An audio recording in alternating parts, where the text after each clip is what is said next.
Hey, what's going on? You caught me reading the latest resistance memo. Trump's chummy and jokey exchanges with despots at G20 give starting urgency to 2020 race. Frida, I could not agree more. But today I want to talk about North Korea. So Trump is taking a lot of heat. If you guys haven't heard, Trump went over to North Korea after the G20. He met with Kim Jong-un, and he walked 20 feet into into North Korea, and he took a nice little photo op, shook Kim Jong-un's hand, and everyone is, well, the mainstream media is saying that he is appeasing a dictator. And I find that really interesting that after kind of messing things up, or after the Hanoi summit didn't really go well or as planned due to John Bolton, him trying to salvage any type of deal or any type of relationship with North Korea with the intent for them to eventually denuclearize. I'm just surprised. Well, I'm not surprised at all, obviously. This is what the mainstream media does. But I think it's pretty funny that they're against him on this and that they're saying that he's appeasing dictators. And what I found really funny was that the person who's been on the news outlets explaining his foreign policy expertise has been Tim Ryan. And I don't know. Hopefully you guys remember Tim Ryan at the debates. When we weren't in there, they started flying planes into our buildings. So I'm just saying right now, the Taliban didn't attack us on 9/11. Al-Qaeda did. So Tim Ryan is the guy who misspoke, or whatever you want to call it, or was just plain out ignorant. I tend to think that he misspoke, but it's still no excuse. He said that the Taliban did 9/11, which is just that's just really dumb. You need to have the basics down, especially with your career as a public servant.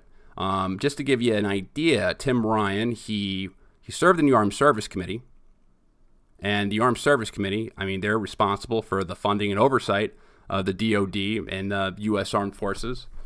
They have jurisdiction over defense policy for ongoing wars.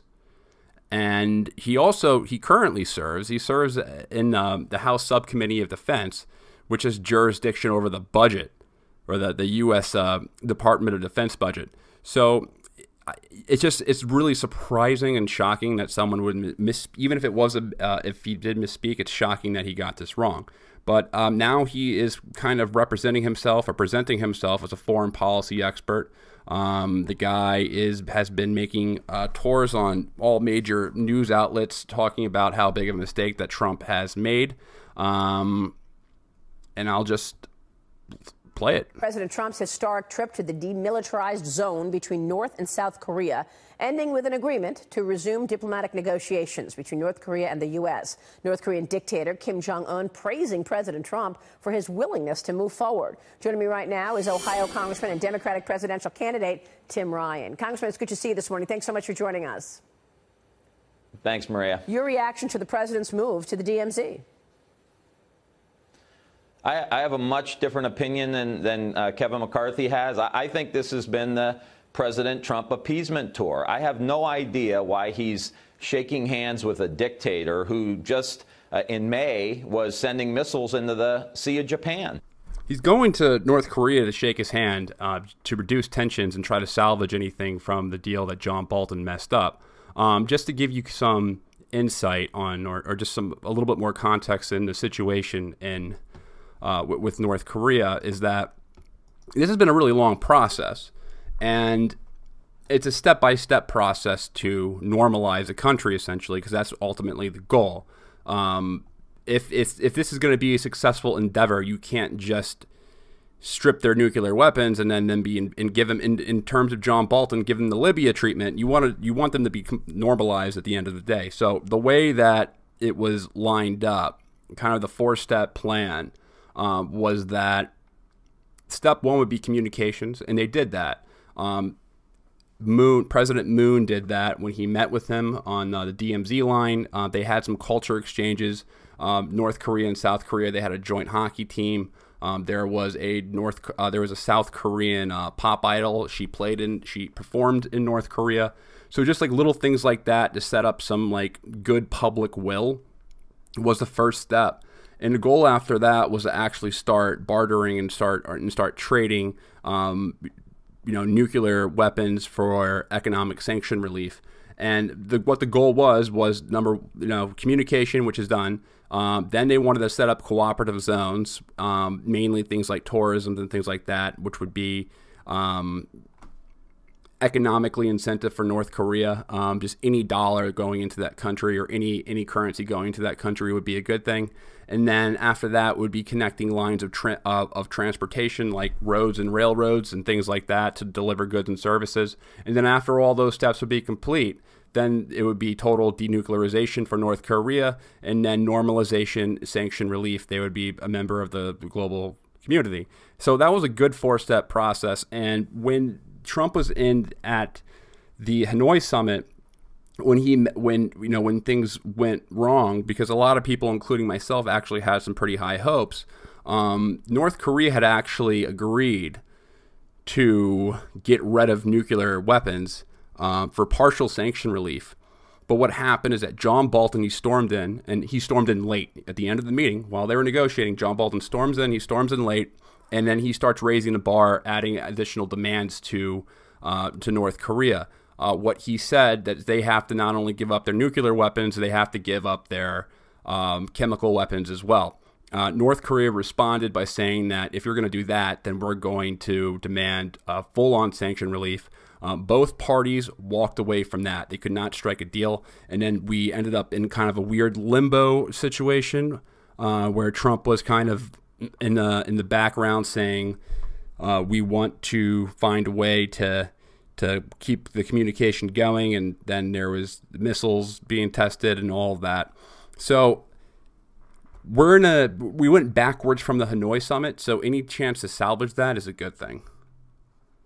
But let's hear expert guy who does not know the difference between the Taliban and Al-Qaeda has to say. I mean, you don't reward that kind of behavior with a visit to your country from the President of the United States. There's been no progress at all. They have done nothing. Talking about it is historic, but what has been done? Nothing. And the whole deal with China backing down on Huawei, are you kidding me? What China's been doing with cybersecurity, what Huawei's been doing all over the world, and we're going to back down. I thought that was the one piece that we could count on President Trump to hold the line on for national security purposes. And he's loosening what he did. I think this is very, very dangerous. I'm very disappointed in the president.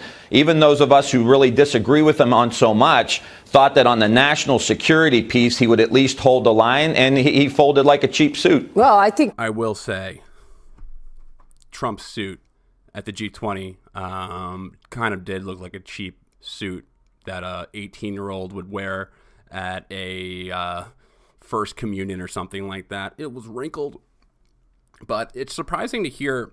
I mean, this guy is more hawkish on China than Trump. Let's walk through this, because the national security issue, certainly this is a serious issue. I agree that this is something that we need to really focus on as it relates to China. But first on North Korea, isn't it true that before you can actually get denuclearization, you need to start with diplomacy? This is the first sitting president to ever step foot in North Korea. This is a historic moment. That's a pretty good point. To start negotiating away nuclear weapons, don't you need to start with some type of goodwill and diplomacy? Isn't it better to lead with the carrot and not with the stick in this type of situation? I don't know. What does Tim Ryan, the guy who doesn't know the difference between the Taliban and Al-Qaeda, think about this one?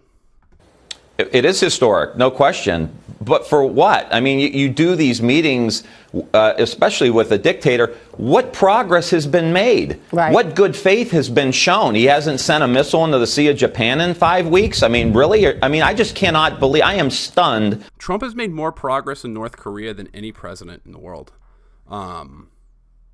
It's just clear and simple. We've gotten closer to peace with North Korea. We have gotten closer to denuclearization in the Korean Peninsula with Trump as president. And I'm not a Trump guy. I'm not like some sycophant Trump person with Donald Trump.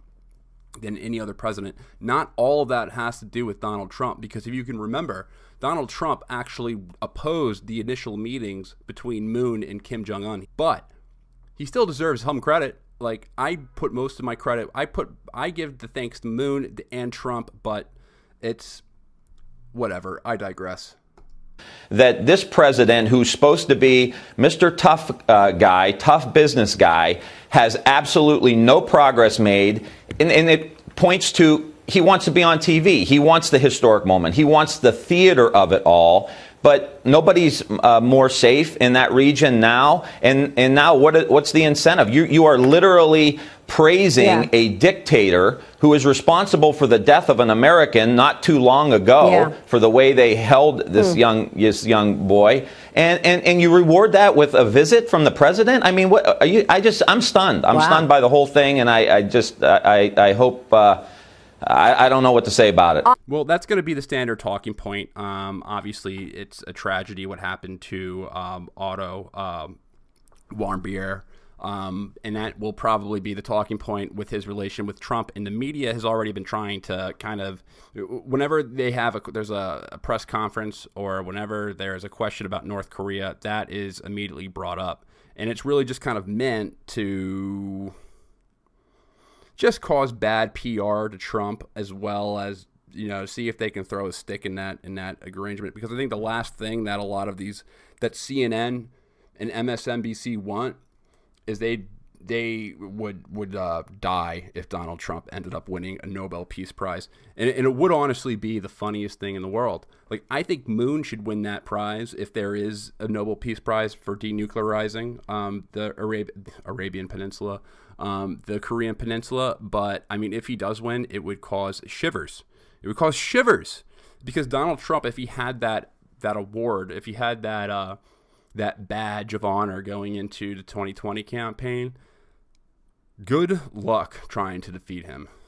After listening to Tim Ryan, you know, our genius foreign policy whiz, who doesn't know the difference between Al Qaeda and the Taliban, the guy who's you know, who voted not to, or who voted no to removing troops from Afghanistan, the guy who, again, doesn't really seem like he's much of an expert whatsoever, and he just spouts out mainstream foreign policy establishment, old way thinking talking points.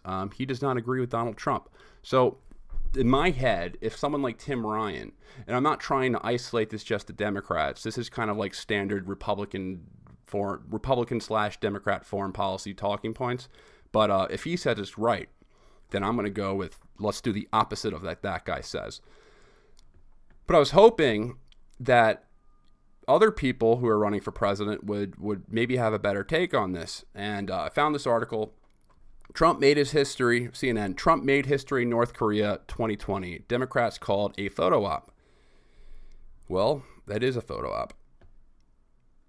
Elizabeth Warren. Now, Elizabeth Warren, I always kind of had faith in her. I've seen some pretty good interviews with her on things related to Syria and illegally occupying countries and things like that. And she's had some good answers sometimes. So I'm always kind of on the fence if she's gonna, you know, be on the right side of something or not as far as foreign policy. But this one, she's clearly wrong.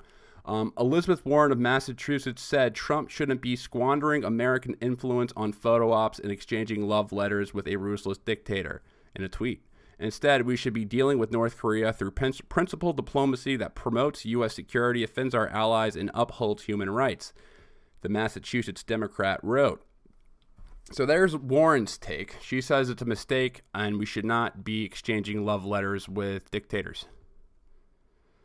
Kamala Harris of California criticized Trump for meeting with the dictator of a country that the U.S. has repeatedly sanctioned and lambasted for its human rights record. This president should take the North Korean nuclear threat and its crime against humanity seriously. Harris posted on Twitter, adding, "Our security and our values are at stake." Joe Biden. A spokesman for former VP Joe Biden told CNN in a statement, President Trump's coddling of dictators at the expense of American national security and interest is one of the most dangerous ways he's diminishing us on the world stage and subverting our values as a nation. Andrew Bates said in the statement, Trump's fawned over Kim Jong-un, to whom he's made numerous concessions, a negligible gain. Joked with Vladimir Putin about our election security and getting rid of journalists, and even expressed sympathy for Turkey buying Russian missiles. Well, I would express sympathy because he means S-300s, and the S-400s, excuse me, and the S-400s are better than the Patriot system. So I would buy it too. You know, it's a little bit better than what we got. I don't know what you got coming out of the Soviet Union. Julian Castro. Now, Julian Castro is surprising because I saw an interview from him a while back saying that meeting with North Korea was good. So as Julian Castro, somebody who's running for president, I guess he flips his morals. Julian Castro said Trump haphazardly meeting with Kim raises the dictator's profile and is strengthening him across the world while giving the U.S. nothing. I don't understand how it raises his profile. The guy, everyone knows that he's a bastard. That's not changing anytime soon. It's just a matter of this guy has tens of millions of people held hostage in North Korea. You want to, all right, if you're negotiating a hostage crisis, let's just say a guy robbed a bank and he has about, I don't know, 20 hostages in there and he has guns pointed at them at all times. Are you going to be like, you're a fucking dictator, you're an asshole, we can't speak to you? You're not going to have that approach. You're not going to chastise him and try to aggravate him for where he will kill his hostages. And you can really compare that situation to where we are with North Korea. The guy has tens of millions of hostages. You need to get out of that. You need to save those people. And not only North Korean people, but South Korea as well, because they're at risk, and as well as Japan. But South Korea is the main country that would get knocked out by that artillery. All right, where was I?